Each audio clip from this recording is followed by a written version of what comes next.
सालों पहले गुमथा गांव में रहने वाला एक किसान काफी दुखी था। वो अपने जीवन की छोटी छोटी परेशानियों को लेकर उदास रहता था और अपने दुख के बारे में लोगों को बताता फिरता था। एक दिन उसे किसी ने सलाह दी कि तुम गौतम बुद्ध के पास चले जाओ, वे तुम्हारी समस्याओं का कोई न कोई हल जरूर निकल देंगे। उस व्यक्ति की बात सुनते ही दूसरे दिन वो किसान सीधे महात्मा बुद्ध के पास पहुंच गया। गौतम बुद्ध के पास पहुंचकर उन्हें प्रणाम करते हुए उसने बताया कि मैं एक किसान हूं और मैं खेती करके जीवन यापन करता हूं। मैं यहां अपनी समस्याओं का समाधान लेने के लिए आया हूं। दरअसल कई बार हमारी फसल अच्छी होती है तो कभी बिल्कुल भी नहीं होती। इससे मैं बहुत परेशान हो जाता हूं। इतना कहने के बाद किसान ने आगे कहा कि मेरी पत्नी है और वो मुझसे बेहद प्रेम करती है, पर कभी कभी वो मुझे बहुत परेशान करती है। उससे मैं तंग आ गया हूं और कभी कभी लगता है कि अगर वो मेरे जीवन में नहीं आती तो मैं कितने अच्छे से रहता। इस तरह वह अपनी सारी परेशानियां महात्मा बुद्ध को सुनाता रहा और वो उसकी बातें सुनते रहे। जब तक किसान बात कर रहा था तब तक गौतम बुद्ध एक शब्द भी नहीं बोले। वो बस ध्यान से किसान की ही बातें सुन रहे थे। परेशानी बताते हुए किसान बोलता है कि मेरा एक बच्चा भी है। वो है तो काफी अच्छा, पर कई बार मुझे परेशान करता है और मेरा कहना नहीं मानता।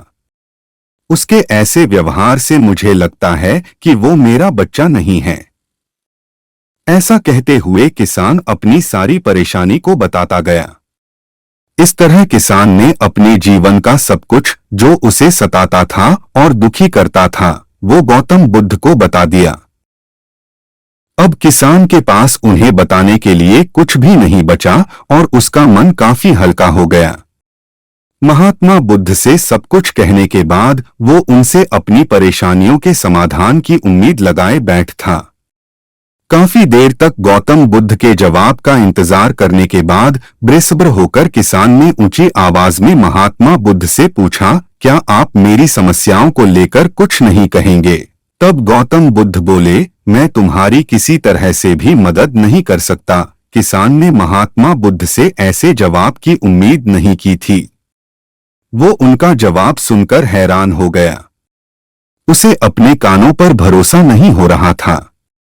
उसने भगवान बुद्ध से पूछा कि ये आप क्या बोल रहे हैं?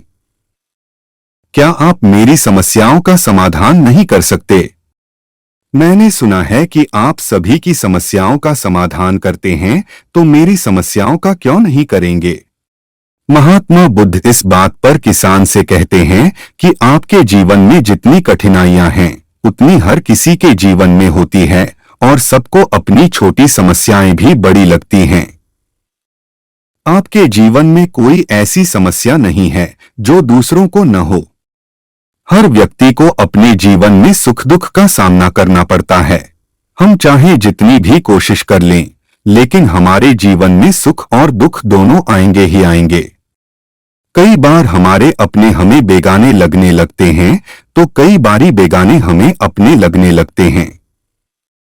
सभी का जीवन ऐसी समस्याओं से घिरा हुआ है जिसका कोई समाधान नहीं है। अगर किसी के जीवन से एक समस्या जाती है तो दूसरी समस्या आ जाती है। ऐसे में तुम एक समस्या का आज समाधान कर लोगे तो तुम्हें कल दूसरी समस्या का सामना करना पड़ेगा। यही जीवन का एक अटल सत्य है। बुद्ध की बातें सुनकर किसान को गुस्सा आ जाता है और वो उन्हें बोलता है कि लोग आपको महात्मा कहते हैं। मैंने लोगों से ये भी सुना है कि आप सबकी परेशानी दूर करते हैं, पर मेरी समस्या का निवारण करने के बजाय आप मुझे फिजूल की बातें बता रहे हैं। मैं आपके पास बहुत उम्मीद लेकर आया था, पर अब मुझे लग रहा है कि आपके पास मेरा आना व्यर्थ हुआ। मैंने जो भी आपके बारे में सुना था वो सब झूठ है। महात्मा बुद्ध को इतना कहकर किसान वहां से जाने लगता है। तभी उससे भगवान बुद्ध कहते हैं कि तुमने जो समस्याएं बताई हैं उनका मैं समाधान नहीं कर सकता, पर मैं तुम्हारी दूसरी परेशानी का निवारण कर सकता हूं। बुद्ध की बातें सुनकर किसान हैरान हो गया और बुद्ध से कहता है कि मैंने जो समस्या बताई उसके अलावा मुझे कोई और समस्या नहीं है, और है भी तो मुझे उसका ज्ञान क्यों नहीं है। बुद्ध उनसे कहते हैं कि आपकी समस्या यह है कि आप नहीं चाहते हैं कि आपके जीवन में किसी तरह की समस्या हो। खुद को किसी तरह की समस्या न हो, ये सोच रखना ही दूसरी समस्याओं का कारण बनता है। आपको यह स्वीकार कर लेना चाहिए कि हर व्यक्ति के जीवन में किसी न किसी तरह की समस्या होती है। ये सोचना छोड़ दो कि आप इस दुनिया के सबसे दुखी इंसान हो। आपको अपने आसपास के लोगों को देखना चाहिए, क्योंकि बाकी लोग भी किसी न किसी चीज से परेशान और दुखी हैं। जीवन में सुख और दुख आकर ही रहेंगे, उसे कोई नहीं बदल सकता। बस तुम्हें दोनों ही स्थिति में खुद को काबू में रखना होगा। इससे दुख का असर तुम पर ज्यादा नहीं होगा। ऐसे में तुम्हें यह सोचना छोड़ना होगा कि तुम्हारे जीवन में समस्या न हो, तभी तुम हर समस्या का आसानी से सामना कर पाओगे। बुद्ध की बातें सुनकर किसान उनके पैरों पर गिर गया और उनसे माफी मांगने लगा। वो समझ चुका था कि महात्मा बुद्ध उससे क्या कहना चाह रहे हैं।